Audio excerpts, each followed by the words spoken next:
بسم اللہ الرحمن الرحیم۔ معزز ناظرین کرام، السلام علیکم ورحمۃ اللہ وبرکاتہ۔ ناظرین کرام، سیرت النبی صلی اللہ علیہ وسلم کا چھٹا ایپیسوڈ آپ کے سامنے پیش خدمت ہے۔ ابو طالب کی سرپرستی اور آپ صلی اللہ علیہ وسلم کا شام کا پہلا سفر۔ دادا عبد المطلب کا انتقال ہوا تو ابو طالب نے آپ کو اپنے سایہ عاطفت میں لے لیا۔ یہ عبد المطلب کے بیٹے تھے اور آپ کے چچا تھے۔ باپ نے اپنی موت سے پہلے ان کو آپ صلی اللہ علیہ وسلم کا سرپرست بنا دیا تھا اور وصیت کر گئے تھے کہ محمد صلی اللہ علیہ وسلم کا خیال رکھنا اور ان کی خیر خواہی میں کوئی کسر نہ اٹھا رکھنا۔ معزز ناظرین، عبد المطلب کی کئی بیویاں تھیں۔ ان بیویوں سے 10 بیٹے تھے۔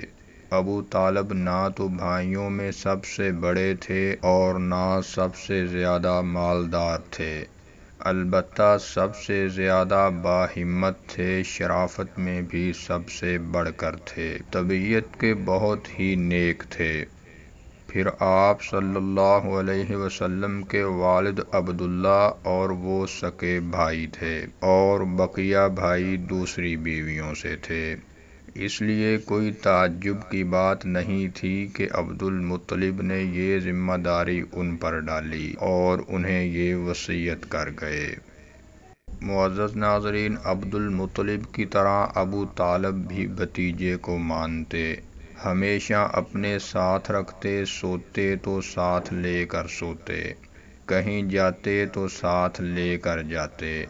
آپ کے آگے نہ ان کو اپنی جان کی فکر ہوتی نہ اپنے بچوں کی۔ ان کو آپ سے اس قدر محبت کیوں تھی کہ آپ دن رات ان کی نگاہوں کے سامنے رہتے۔ وہ دیکھ رہے تھے کہ آپ کے اندر سچائی اور ایمانداری ہے، شرافت اور پاک بازی ہے۔ بات بات سے ذہانت کا ثبوت ملتا، ایک ایک چیز سعادت مندی اور خوش بختی کا پتہ دیتی۔ ناظرین کرام، چچا کی سرپرستی میں 4 سال گزر گئے۔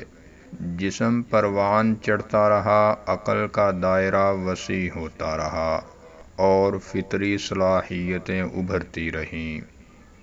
12 سال کے ہوئے تو جسم میں کافی مضبوطی اور توانائی آ چکی تھی، عقل میں غیر معمولی گہرائی تھی، ذہانت بالا کی تھی، روح میں بے پناہ عظمت و بلندی تھی، وسعت و ہمہ گیری تھی، احساس و شعور سے وہ پوری طرح بھرپور تھی۔ ابھی آپ کی عمر ہی کیا تھی، بالغ بھی نہ ہوئے تھے، لیکن پیشانی پر اقبال مندی کا ستارہ چمک رہا تھا۔ آپ میں غیر معمولی صلاحیتیں جھلک رہی تھیں اور عجیب و غریب کمالات ظاہر ہو رہے تھے۔ ابو طالب دیکھ دیکھ کر سخت حیران ہو رہے تھے۔ اب ان کے نزدیک آپ کا شمار ناسمجھ بچوں میں نہ تھا، بلکہ سوجھ بوجھ رکھنے والے بڑے بوڑھوں میں تھا۔ پوری بے تکلفی سے وہ ہر طرح کے مسائل آپ سے تبادلہ خیال کرتے، جیسے کوئی شخص اپنے کسی برابر کے ساتھی سے کرتا ہے۔ ناظرین کرام، اسی زمانے میں جب کہ آپ کی عمر تقریباً 12 سال تھی، ابو طالب نے شام کے تجارتی سفر پر جانے کا ارادہ کیا۔ سفر دور دراز کا تھا اور راستہ دشوار، اس لیے آپ صلی اللہ علیہ وسلم کو ساتھ لے جانے کا خیال نہ تھا، لیکن وہ چلنے لگے تو آپ لپٹ گئے۔ ابو طالب نے سوچا سفر تو دشوار ہے مگر بھتیجا بھی ہوشیار ہے، یہ سوچ کر وہ بخوشی ساتھ لے جانے پر تیار ہو گئے۔ تجارتی قافلہ روانہ ہو گیا۔ قافلہ میں آپ بھی تھے۔ راستے میں آپ جو کچھ دیکھتے اس پر غور کرتے، جو کچھ سنتے اس پر سوچ و بچار کرتے اور سب کچھ ذہن میں محفوظ کرتے جاتے۔ ناظرین اکرام، قافلہ مختلف علاقوں سے گزرا، بہت سے شہروں میں ٹھہرا اور بالآخر شام کی سرزمین میں پہنچ گیا اور وہاں کے ایک مشہور شہر بصرہ میں پڑاؤ ڈال دیا۔ بصرہ میں بحیرہ نامی ایک راہب تھا، اس کے گرجا گھر کے پاس ایک سایہ دار جگہ تھی۔ قریشی تاجر جب بھی بصرہ پہنچتے وہیں پر ٹھہرتے، ٹھہر کر کچھ دیر آرام کرتے، پھر آڑتیوں اور بیوپاریوں سے ملتے۔ یہ قافلہ بھی اسی جگہ ٹھہرا اور ہر شخص اپنے کام میں مصروف ہو گیا۔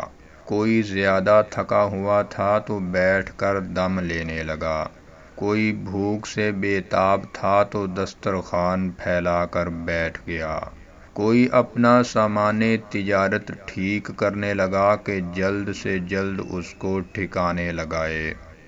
ابھی کوئی زیادہ دیر نہیں ہوئی تھی، لوگ اسی طرح اپنے اپنے کاموں میں لگے ہوئے تھے کہ ایک قاصد آیا اور بولا، آپ لوگ بحیرہ کے یہاں تشریف لے چلیں، انہوں نے کھانے کا اہتمام فرمایا ہے اور آپ تمام لوگوں کو دعوت دی ہے۔ ناظرین اکرام، لوگ حیرت سے ایک دوسرے کا منہ تکنے لگے۔ نگاہیں گویا ایک دوسرے سے پوچھ رہی تھی کہ وہ یہاں کئی بار آئے، ٹھہرے اور چلے گئے، لیکن بحیرہ نے پہلے کبھی نہیں پوچھا، آج ہی وہ کیوں اتنا مہربان ہو گیا ہے۔ بہرحال کیا کرتے، دعوت قبول کر لی اور تمام لوگ قاصد کی رہنمائی میں روانہ ہوئے۔ ہاں، صرف محمد صلی اللہ علیہ وسلم رہ گئے۔ آپ نہیں گئے اس لیے کہ ابھی آپ بچے تھے۔ بحیرہ نے سب کا ہی پرتپاک خیر مقدم کیا اور بولا، بھائیو، میں چاہتا ہوں کہ آج تم سب میرے ساتھ کھانا کھاؤ اور تم میں سے کوئی بھی نہ رہ جائے۔ اس پر اہل قافلہ بولے، ہم سب آ گئے ہیں۔ ہاں، ایک چھوٹا لڑکا بھی ساتھ تھا، اس کو وہیں چھوڑ آئے ہیں۔ اس پر بحیرہ نے کہا، نہیں نہیں، لڑکا ہے تو کیا، اس کو بھی بلاؤ، وہ بھی یہیں کھانا کھائے گا۔ اس سے قافلہ والوں کی حیرانی اور بڑھ گئی کہ ایک تو خلاف معمول دعوت تھی، پھر یہ بھی اصرار کہ کوئی رہ نہ جائے۔ چنانچہ انہوں نے پوچھا، بحیرہ، کیا بات ہے کہ آج آپ نے ہماری دعوت کی ہے؟ اس سے پہلے تو کبھی کرتے نہ تھے۔ معزز ناظرین، بحیرہ نے کہا، آپ لوگ مہمان ہیں، ہمارے پڑوس میں آ کر ٹھہرے ہیں، ہم پر آپ کا حق ہے، ہمیں اس کا خیال کرنا چاہیے، ہمیں اس کا خیال کرنا چاہیے۔ میں نے چاہا کہ آپ لوگوں کی کچھ خاطر خواہ تواضع ہو جائے، اور کیا بات ہو سکتی ہے۔ اس پر اہل قافلہ نے کہا، بخدا کوئی بات ہے ضرور۔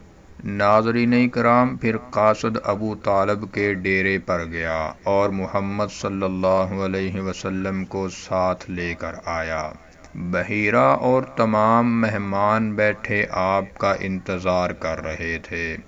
بحیرہ کی نظریں محمد پر پڑی تو جم کر رہ گئیں اور وہ ٹکٹکی لگا کر آپ کو دیکھتا ہی رہا۔ سب نے کھانا کھایا اور ادھر ادھر پھیل گئے، کوئی تو چہل قدمی کر رہا تھا اور کوئی گھوم گھوم کر بحیرہ کا گرجا گھر دیکھ رہا تھا۔ اس وقت بحیرہ آپ کے پاس آیا اور بولا، بیٹے، تمہیں لات و عزیٰ کی قسم جو کچھ پوچھوں بتلا دینا۔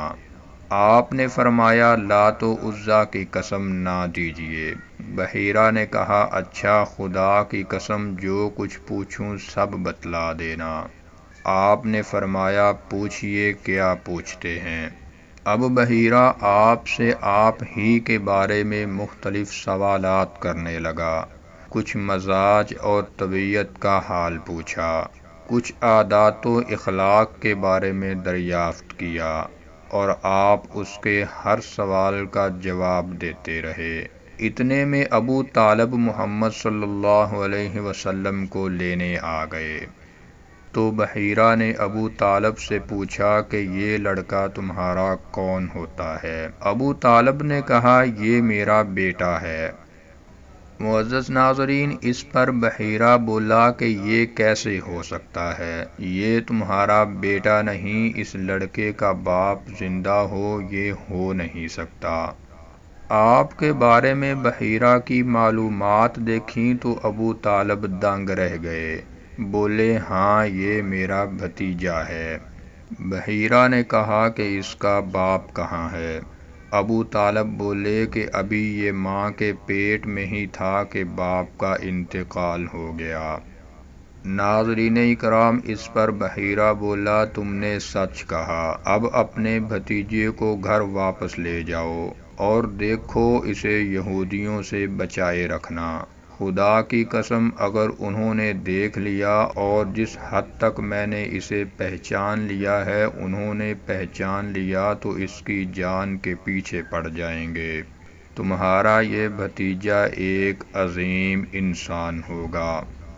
پھر وہ راہب واپس ہو گیا، چہرہ خوشی اور اطمینان سے چمک رہا تھا اور زیر لب وہ یہ کہتا جا رہا تھا کہ میرا اندازہ بالکل صحیح نکلا۔ تو ناظرین کرام، یہ تھا سیرت النبی صلی اللہ علیہ وسلم کا 6واں ایپیسوڈ، اور اگر آپ سیرت النبی صلی اللہ علیہ وسلم کا 5واں ایپیسوڈ دیکھنا چاہتے ہیں تو اوپر کراس کے بٹن پر کلک کر کے دیکھ سکتے ہیں۔ السلام علیکم ورحمۃ اللہ وبرکاتہ۔